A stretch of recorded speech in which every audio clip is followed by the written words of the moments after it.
This is the Canon, and this is the Sony.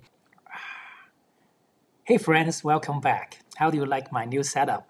If you are new, this is Tin Man Lee, a photographer based in Los Angeles. So today I'm going to share with you my experience of using the Sony A1 and the Canon R5 in the last few months. And I'm going to share with you this one crazy thing that the mirrorless camera was able to help me solve. So some of you may think that I always jump into the newest cameras and that I'm a shopaholic.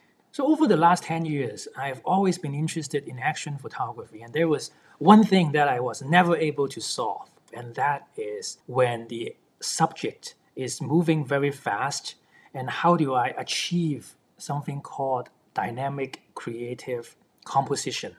What? You have never heard about that? Well, I just kind of came up with this phrase anyways. If the subject is moving, you use something called AI Servo or continuous AF. So imagine if you see a red fox.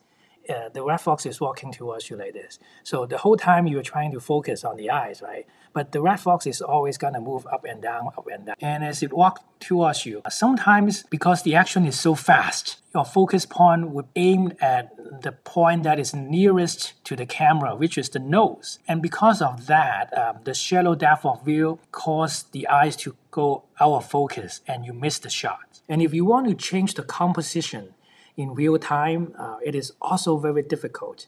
You may say, well, I can use the rear focusing point. If I release the focusing point and I change the composition, then I can put the subject anywhere in the frame, right? However, if the subject is moving left and right, moving towards you, anytime when you release the thumb, meaning that you are stopping to track the action, you risk missing the critical sharpness on the eyes of the animal. And time and again, well, I have missed many critical shots because of that.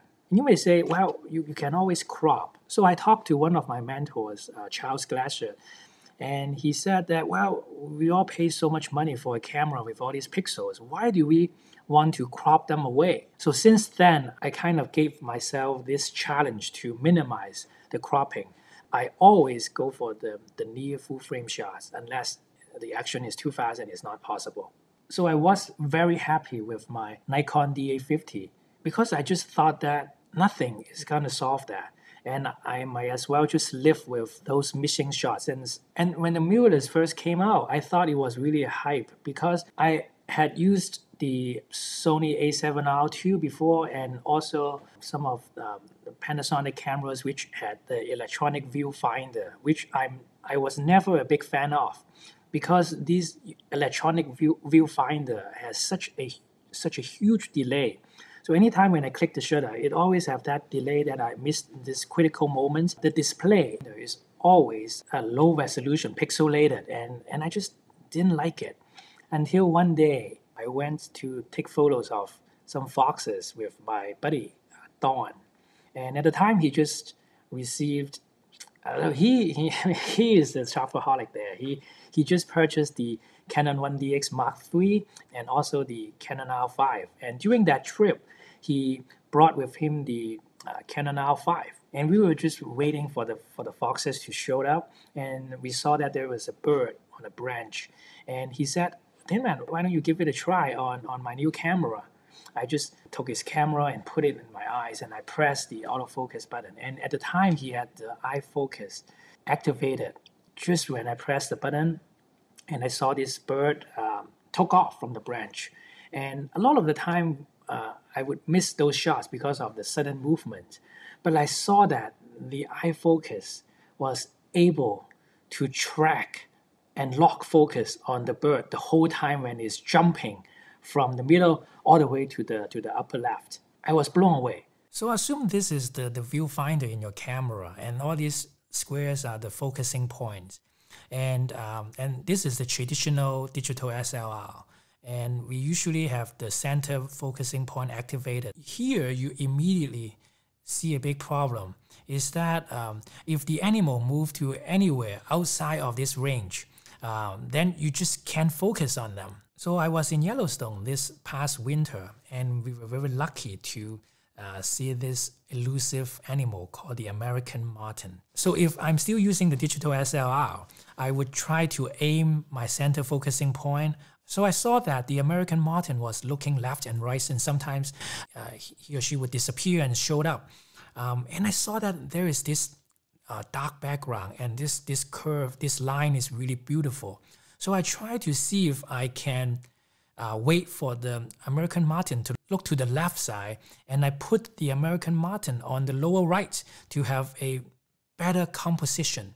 And the opportunity came, but this time when I used the eye focus, and before that I would have to move the focusing point right here, but this time because of the eye focus, the eye is always locked. And even more crazy was that for mirrorless camera, because they are using electronic viewfinder to do the autofocus, so the whole viewfinder you can focus on. So you're no longer limited to all these points. This is the American marten that was crossing right in front of us. If I were using a digital SLR, the focusing point is going to be in the middle, and then the whole image will be out of focus. However, with the eye focus, as you can see, if I zoom in 100%, the eyes is sharp. So this is a full frame photo, haven't cropped anything yet. So I could easily recompose the image like this, and I will get a photo that is very decent. And you might say that I thought you don't want to crop. Well, for some crazy action, then there's nothing you could do. This kind of shots would not be possible before. With digital SLR, I may get one or two shots out of the whole sequence of images that were sharp, but here with the eye focus, I was able to get the whole series of photos that were sharp. I spent 2 months, 60 days in Yellowstone this past winter to test the Canon R5, and the eye focus allowed me to get a lot of photos that I wouldn't be able to focus on. For example, the eyes of the black wolf was tracked perfectly.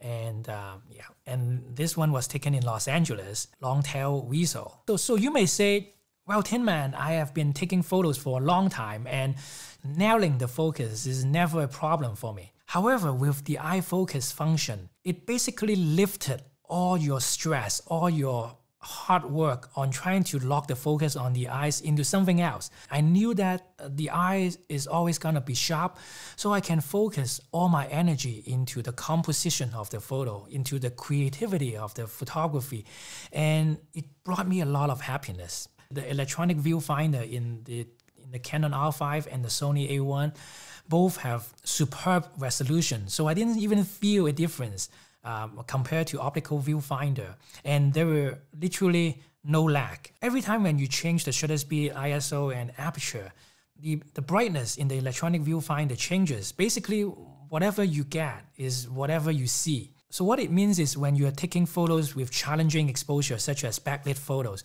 you can easily adjust all the settings so that you wouldn't get any blown out highlights on the rim light, and you can always make sure that you can have details in the shadow area. So for these photos, I can just adjust in camera to nail it. I no longer need to check my exposure. So there is no more chimping in the middle of a photography section. So for backlit photography, the electronic viewfinder really, really helps.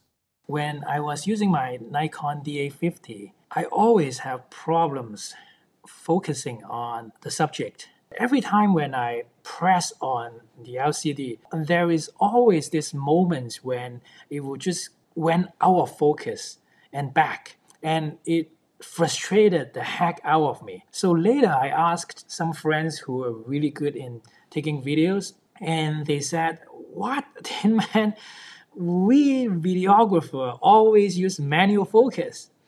And I was kind of embarrassed.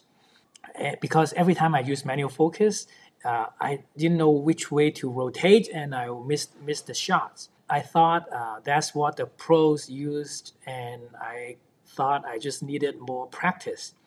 Until I was in Yellowstone National Park, and this one day I decided to give up on manual focus, and I was using the touch screen again to try to track the action of the animal. And suddenly I realized that even if I didn't press on the autofocus, so I basically just aim at the animal and just click on the animal.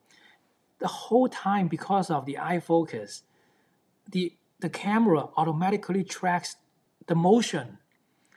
So the whole time, I don't even need to press a button, and the autofocus was being tracked, and I was blown away.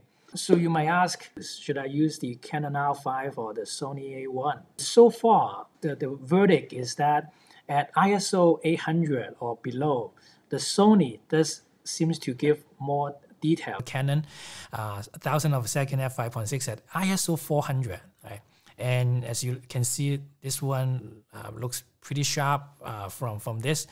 And this one is by Sony.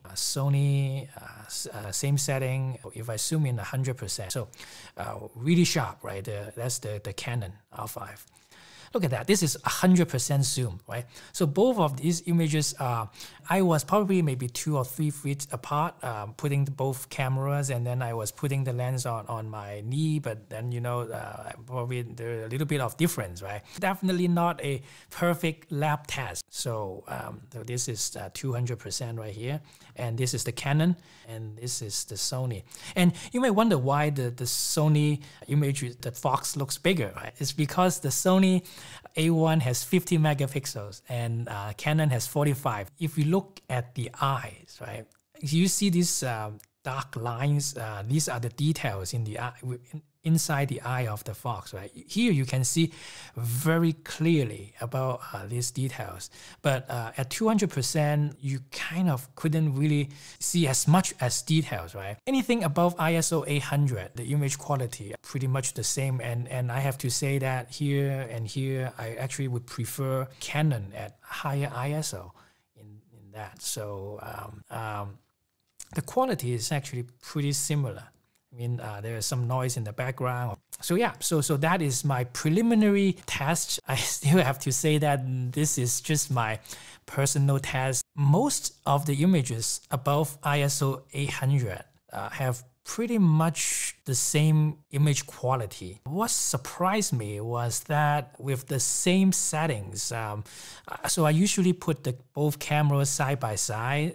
There may be a little bit of difference in where I was taking the photos, maybe 1 or 2 feet apart, and also the height of how high I was holding the camera. Maybe there is a little bit difference, but most of the time, these photos were taken less than a few minutes apart. And I was quite surprised to see that all the images by Sony were at least 1/3 of a stop darker, or sometimes maybe half a stop. I talked to some friends and they said, well, if you just brighten up the images and if it doesn't show any more noise, and with the ISO in variance and all the technical stuff, I usually don't only rely on the lab test results from all these websites comparing they put a dollar bill on the wall and then they focus on that and tell you what are the resolution.